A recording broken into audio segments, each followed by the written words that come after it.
What's poppin'? So today's video I'm gonna react to a video I found on YouTube that I was like, alright, let me check this out. So it is Visit England, the Don't of Visiting England. So we're gonna check it out, see how it goes, then let's get it. Hey there fellow travelers, Mark here with Walter's World, and today we are back in England for the things you don't want to do when you come to England. Now the first don't I have for you is, don't worry if you don't understand the English. You may have spoken English, or you thought you spoke English, since birth.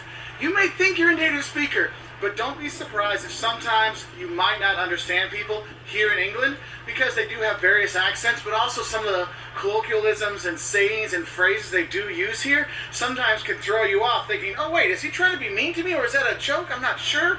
You know, and the humor here can be very different, so don't worry if you don't understand the English. The second don't be scared of the food. Now, don't expect to have a culinary masterpiece every day here, but don't be scared to try the food. I know a lot of people talk about England and it's kind of like, oh, there's cool sights in the countryside, da-da-da, but the food, oh my God. Look, I've been coming to England for about 20 years now, and I actually have seen the food getting better. There's tons of international food, there's tons of different restaurants throughout the country. Wow. But the thing is, the traditional English food can be pretty fun. If you go to a pub and you have, you know, your steak and kidney pie or your shepherd's pie, or you go for a Sunday roast. I mean, it's Sunday tomorrow, and I'm kind of excited to hit the pub to have a Sunday roast with Yorkshire pudding.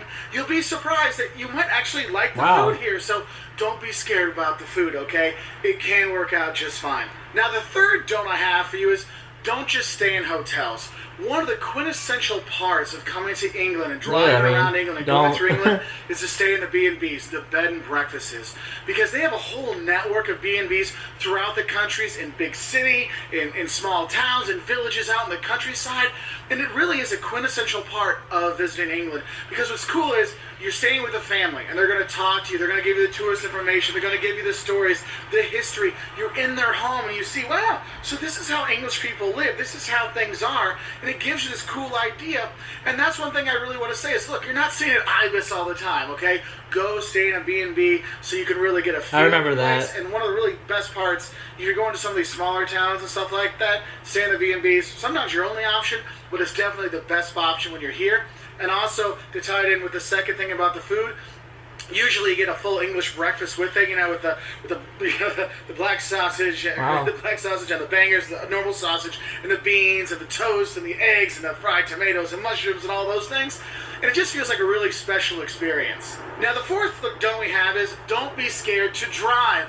I know they drive on the left-hand side of the road here, which can be a little confusing or off-putting for travelers when they come here. But the thing is, public transport is really kind of expensive here. Taking the train throughout the country, oh my God, it is expensive. So you're going to want to rent a car, because you can get to all these little tiny villages and see the stately homes and, you know, that Downton Abbey stuff you want to see. You can go and see those things with your own car. So don't be afraid to rent a car here. However, I will warn you, when you first start driving down the other side of the road, it is a bit, you know, off-putting. You're like, oh man, am I going the right way?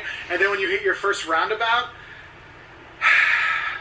good luck, my friends. Good luck. But don't be scared to drive, because you want to drive throughout this country. And if you are going to be driving, I do recommend getting the GPS for you, because when you're driving the other side of the road, you're going to be so concentrated on that sometimes you'll miss the turnoffs and stuff. And with all the roundabouts and everything, GPS, just a lot easier to deal with. I'll just tell you that one right now. Another thing that kind of deals with that other side of the road driving is, don't forget to look right when you cross the street. Look, they're driving on the left side of the road, so the cars come from the right, not the left. And I can't tell you, I've been in York, I've been here in London, I've been in Cambridge, Brighton, throughout most of the districts around this country, and tourists from everywhere in Europe and everywhere I've never been to that part of England. They come walking in and they look left, and the car's coming this way, and it's like, beep, beep, oh my God. And you have that almost death-defying, or a death-inducing moment. So don't forget to look right when you cross the street. Remember, it's right, right, because the cars are coming from that way, because they drive on the left hand here, left-hand side. So please, don't get killed, okay? So don't forget to look right. Now, the sixth don't we have for you is, don't think that London is England. London is a great city. It's an international city, but it's not all what England is. It's like saying, I went to New York, so I saw America. I've been to that part. It's not like that. Or I went to Berlin and I saw true Germany. No, Berlin, New York, London, they're very cosmopolitan cities with people from all over. It's just such a cool melting pot that London isn't just England. There's so much more to see out there. So definitely get out and explore the countryside, because I'm serious. You go to York, you'll fall in love. You'll go to the beach by Brighton, or see the cliffs of Dover, or go to go to Cheshire and all the kinds of cool places. You're going to have a great time, but realize that, look, England is not just London. Get out and explore this country. And kind of also going with that, remember, England is not Britain. They're two different kind of things. Britain makes up, Scotland, Wales, England all together. So if you see people that are English, they're different than British overall. A Scotsman will be upset if you call them an Englishman, but will be probably okay if you say they're British. All right, so just know that one. Don't mess up the British Englishes with people around here. Okay. Now the seventh thing I want to say: don't forget your P's and Q's. I.e., don't forget your politeness and knowing how to stand in the queue here, because people in England are extremely polite, sometimes to a fault. Like, I feel like I've said sorry enough, but I feel like I need to say sorry more. And you'll get the sorries if someone bumps into you and stuff. They'll say sorry, excuse me. You need to do the same thing. So when you come here, make sure you do bring your manners. That's why we all wish, I wish my boys could grow up to be an English gentleman. Now, not everywhere are they English gentlemen. I mean, go to a pub late at night with beers going around, you'll be like, what? There's no English gentleman here? Yeah, there is that. But in general, manners are a very important thing here, so make sure you don't forget your manners. Wow. But also, don't queue jump, i.e. don't butt in line. They do not like that here. They are very much, we have our line, you stay in your line, you do not mess with the line. So get to the end of the line. So just know that one, because that's one thing I see that I get most of the tourists where people get upset is the line butting and stuff, because Germany is like a mad rush for a door or something like that. Here, we'll be fine. It'll be fine. Let the people come out of the tube. We'll go on the tube. People get out of the train. People get in the train. So you do have that. So don't forget your manners, okay? Your P's and Q's, don't forget those. And the eighth thing you don't want to forget when you come here is a raincoat. Now, I've been here and I've been very lucky. This is my fourth day here, and there's still no rain. I bring my raincoat when I went. It does happen that it doesn't rain here. It's not like it rains every day in England, okay?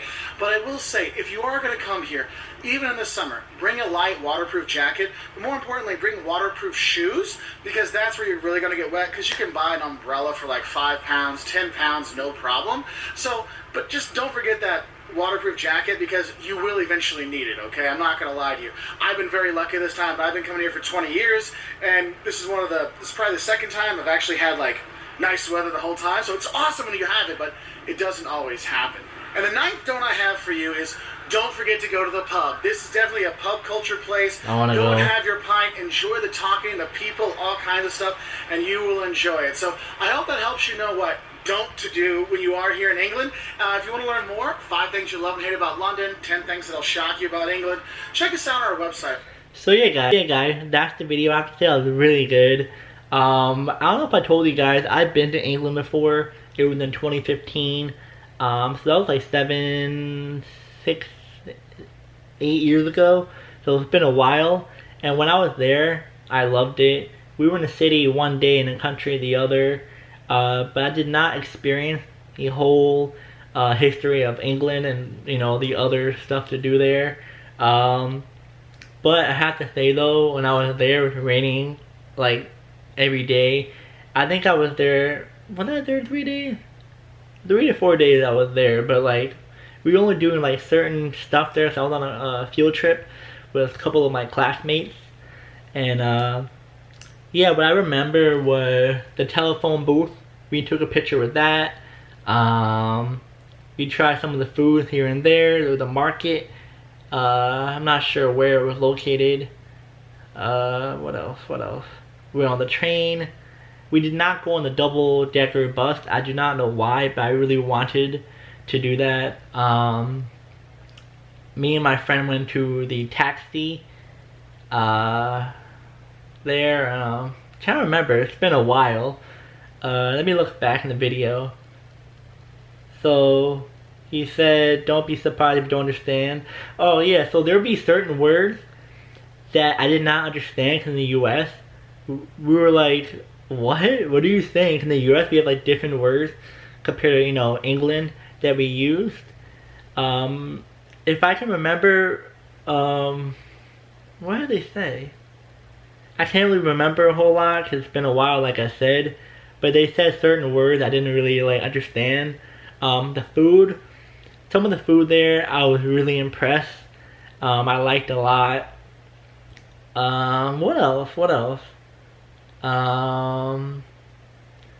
The hotel. We were not in the hotel the whole time. We were pretty much, like I said, either in the city, seeing different parts of it, or we were going to the museums or the countryside. It was nice. Now for driving, I have to say I did not drive in England. We took a big bus. So like we were pretty much using that bus the whole time we were there. I didn't really have a chance to drive. And I was young, so I had like a permit, so I couldn't really drive. As for... Oh, I said about the train. The train, it wasn't that expensive when I went. It was a nice train, because in New York, our trains are pretty trash. And when I saw the trains in England, it was nice, like really nice. And while we were walking, I can tell like I had like watch where I was walking to, because sometimes it would be a little bit rough, but it was nice though. What else? What else? Oh, I saw this really famous castle. I forgot. I think this was the place right here I went. I feel like it. Maybe it was. I'm not 100% sure, but I think this was maybe the place. But we went to one of these castles, and yeah, guys, that's the video. But yeah, I have to say I really want to go to England again and get my full experience of England one day. And like I said, pretty much some of it in this video I kind of knew about. Others I was shocked. And yeah, comment down below any other tips about England that you guys would like to give me, so that the next time I go to England, you know, I'm all set. And yeah, I'll see you guys next video. Peace.